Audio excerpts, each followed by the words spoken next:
Imran Khan video link کے ذریعے خطاب کر رہے ہیں۔ آج میں کیونکہ میں اپنی قوم کی تربیت بھی کرنا چاہتا ہوں، میں اپنے نوجوانوں کی، کہ اس ملک کی 66% جو آبادی ہے وہ 28 سال کی عمر سے کم ہے، تو میں ان کو خاص طور پہ مخاطب ہوں کہ دیکھیں میرے نوجوانوں، کوئی مجھے دنیا میں آج ملک بتا دیں جس ملک کے اندر رول آف لا نہ ہو اور وہ خوشحال ہو، اور کوئی مجھے ایسا ملک بتا دے جدھر انصاف اور قانون کی حکمرانی ہو اور وہ غریب ہو۔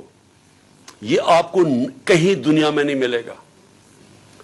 جن دنیا کے ممالک کے اندر طاقتور کے مجرموں کے لیے ایک قانون، جس طرح میرے نبی صلی اللہ علیہ وسلم نے کہا تھا کہ جب طاقتور چوری کرے تو اس کو پکڑو نا، اس کو این آر او دے دو، اور صرف کمزور غریب لوگوں کو، چوروں کو جیلوں میں ڈالو، وہ ملک تباہ ہو جاتے ہیں۔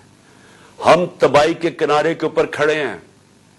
میں آج صرف یہی نہیں کہ ہماری معیشت بالکل تباہی کی طرف جا رہی ہے، اس معیشت تباہی کی طرف جائی اس لیے رہی ہے کہ ہمارے ملک کے اندر انصاف نہیں ہے، اور انصاف یعنی میں نے اپنی زندگی کے اندر اس طرح کا ظلم نہیں دیکھا جو آج ہو رہا ہے۔ چن چن کے اس ملک کے بڑے بڑے ڈاکو جو اس ملک میں بھاگے ہوئے تھے، مفرور تھے، کیونکہ ان کے اوپر کرپشن کیسز لگے ہوئے تھے، آج وہ سارے باری باری واپس آ رہے ہیں اور ان کے سارے کیسز ختم ہو رہے ہیں۔ ایک طرف جیل بھرے ہوئے بیچارے غریب لوگوں سے، چوروں سے، چھوٹی چھوٹی چوریوں پہ جو جیل میں، آج کل کی مہنگائی میں برے حالات، بے روزگاری،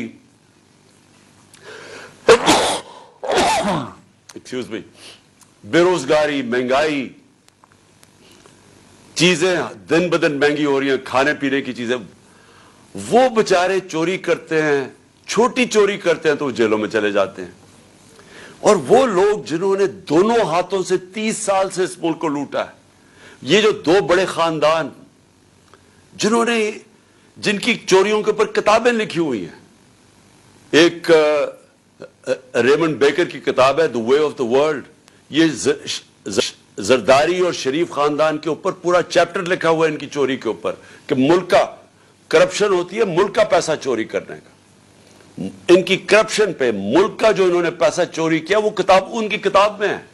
اور اگر یہ غلط انہوں نے لکھا تو جا کے ان کے اوپر سو کریں، جس طرح میں یہ جیو گروپ کو سو کر رہا ہوں، دبئی کے اندر بھی کر رہا ہوں، امریکہ میں بھی کر رہا ہوں، اور برطانیہ میں بھی کر رہا ہوں، کیونکہ وہاں کے قانون ایسے ہیں کہ آپ اگر کسی کے اوپر غلط چیز کریں، غلط بیانی کریں، وہاں تو وہ بڑے سٹرکٹ قانون ہیں، تو کیوں نہیں ان کو سو کرتے۔ ادھر ایک اور کتاب ہے سوسکن کی وے آف دا ورلڈ، جس میں وہ بلاول بھٹو کی والدہ بتا رہی ہیں کہ کتنے دنیا کے اندر باہر کے ملکوں میں ان کے بینک اکاؤنٹس ہیں، وہ اس کتاب میں لکھا ہوا ہے۔ بی بی سی کی ڈاکیومنٹریز بنی ہوئی ہیں، بی بی سی نے ڈاکیومنٹریز بنائی ہیں شریف خاندان اور زرداری خاندان کی چوری کے اوپر، تو ان کو ساروں کو پاک کیا جا رہا ہے این آر او 2 دے کے۔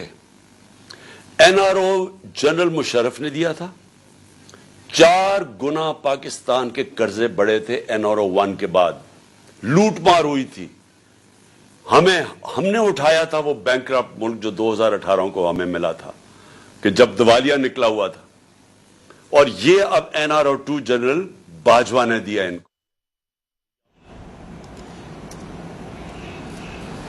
تحریک انصاف کے chairman Imran Khan video link کے ذریعے پریس کانفرنس کر رہے تھے۔ انہوں نے کہا کہ پارٹی کی سینئر قیادت سے میٹنگ ہوئی ہے اور 17 دسمبر کو اسمبلیاں توڑنے کا اعلان تحریک انصاف کے چیئرمین عمران خان نے کہا ہے کہ وہ کریں گے۔ کہ سلمان شہباز واپس آتا ہے، ہار پہنائے جاتے ہیں اس کو، اور اس کے بعد وہ پوری پریس کانفرنس کرتا ہے کہ کتنا ظلم ہو گیا سلمان شہباز سے۔ پہلے تو یہ بتاؤ سلمان شہباز کہ آپ کی رمضان شوگر مل کے اندر نوکروں کے پاس 16 ارب روپے، 1600 کروڑ روپیہ کیسے ان کے بینک اکاؤنٹس میں آ گیا تھا؟ پھر اگلا جواب دو کہ 4 وہ مارے گئے ہیں، 4 آپ کے گواہ ہارٹ اٹیک سے مرے ہیں، اور جو انویسٹیگیٹ کر رہا تھا ڈاکٹر رضوان وہ بھی ہارٹ اٹیک سے مرا ہے۔ ایک نیٹ فلکس کے اوپر پروگرام دیکھ لیں، اس میں بتایا گیا ہے کہ یہ کیسے ایک نرس نے کتنے لوگوں کا قتل ان کو مارا تھا جو ہاسپٹل میں تھے۔ کیسے مارا تھا؟ وہ صرف انسولین انجیکٹ کرتے تھے، ان کے اندر انسولین انجیکٹ کرتے تھے اور اس سے ہارٹ اٹیک ہو جاتا تھا اور پتہ بھی نہیں چلتا تھا۔ تو کبھی کسی نے کوشش تو کرے کہ ایک دم یہ سارے لوگوں کو ہارٹ اٹیک کیسے ہو گئے، اور جب وہ مر گئے سارے تو یہ واپس آ گئے، اور واپس آ کے کہتے ہیں جی بہت بڑا یہ بے قصور آدمی ہے۔ اس کے علاوہ اسحاق ڈار بھی صاف ہو گیا۔ اسحاق ڈار نے $5 ملین کا جب نیب نے پوچھا کہ جناب اپنے بچوں کو $5 ملین بھیجیں، کدھر سے آیا پیسہ؟ کہتا جی دبئی کے شیخ نے میں نے اس کا یہ کام کیا تھا، اس نے دیا۔ انہوں نے کہا اچھا جناب رسید بتا دیں کہ کس نے پیسہ دیا ہے۔ جیسے انہوں نے رسید مانگی، پرائم منسٹر کے جہاز میں بیٹھ کے ملک سے باہر بھاگ گیا۔ اور یہ شریف خاندان کا یہ جو بڑے بڑے انکشاف ہوا تھا، ان کی ایون فیلڈز اپارٹمنٹ جو مے فیئر کے اندر ان کے 4 سب سے لندن کے مہنگے علاقے میں جدھر یہ رہتے ہیں، تو آج تک ایک نہیں چیز بتا سکے کہ پیسہ سورس آف انکم کدھر سے آئی تھی۔ اور اسی طرح مجھے افسوس سے کہنا پڑتا ہے کہ آج آصف زرداری کی بہن، وہ سارے اگر سندھ کے اندر جا کے پوچھ لیں کہ وہ جدھر بھی کٹ آتا ہے وہ کدھر جاتا ہے، وہ زرداری مافیا کے پاس جاتا ہے، تو وہ بھی معاف ہو گیا، زرداری بھی معاف، تو یہ سب بچ جائیں گے آپ۔ اور میں یہ اپنی قوم کو یہ آج بتانا چاہتا ہوں کہ میں آپ سے نہیں 26 سال سے یہ چیزیں کہہ رہا تھا، 26 سال سے میں کہتا جا رہا تھا کہ کیونکہ پاکستان میں قانون کی حکمرانی نہیں ہے اس لیے کرپشن ہے، کیونکہ قانون کی حکمرانی نہیں ہے اس لیے قبضہ گروپ ہے۔ کیوں نہیں امریکہ میں قبضہ گروپ؟ کیوں نہیں یورپ میں قبضہ گروپ؟ کیوں نہیں لندن میں کسی کے جو بچارے آپ کے پاکستانی محنت کرتے ہیں ان کی زمینوں پہ کیوں نہیں قبضے ہوتے؟ پاکستان میں آتے ہیں تو کیوں ہوتے ہیں؟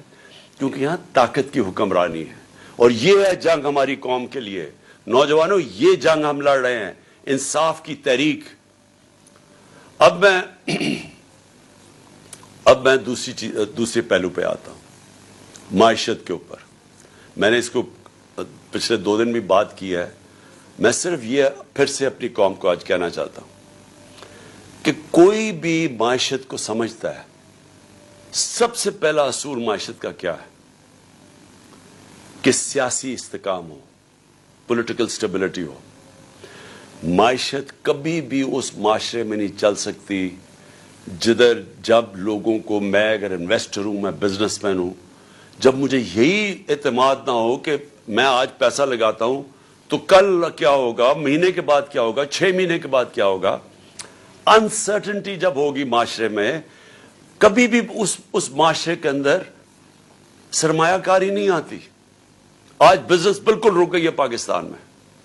88% پاکستان کے بزنس مین کہتے ہیں کہ ہمیں کوئی اعتماد اس حکومت پہ نہیں ہے۔ آج 100% تقریباً جو بیرون ملک جو انویسٹرز ہوتے ہیں، جن کو جو کدھر سے لیتے ہیں کہ ملک کی معیشت کے کیا حالات ہیں، کریڈٹ رسک، کہ آج ان کو یہ خوف ہے، تقریباً 100% پاکستان کی کریڈٹ رسک بڑھ چکی ہے کہ اگر پاکستان کو قرضہ دے گا تو وہ واپس نہ ہونے کی اس کی چانس 100% پہ پہنچ گئی ہے۔ جب ہم تھے اپریل کے اندر تو 5% تھی۔ تو یہ جب سے یہ آئے ہیں تو کسی کو نہ باہر نہ اندر اعتماد ہے پاکستان کی اکانومی پر، لہذا اکانومی سکڑتی جا رہی ہے، گروتھ ریٹ نیچے جا رہی ہے۔ 6% پہ ہم چھوڑ کے گئے تھے، آج 0 پہ پہنچ گئی ہے۔ اس کا مطلب بے روزگاری بڑھتی جا رہی ہے۔ اس کا مطلب کہ فیکٹریاں جو بند ہوتی جا رہی ہیں اور جو بے روزگار لوگ نکل رہے ہیں، ایک طرف مہنگائی ہے، دوسری طرف بے روزگاری ہے۔ کیسے لوگ تنخواہ دار لوگ کیسے گزارا کریں گے آج؟ اوپر سے کسان علیحدہ رو رہا ہے، بجلی کے بل اسمانوں پہ ہیں، ڈیزل کی قیمت جو ہم 150 روپے لیٹر چھوڑ کے گئے تھے، آج عالمی منڈی میں تیل نیچے آ چکا ہے۔ ہمارے دور میں 115 سے لے کے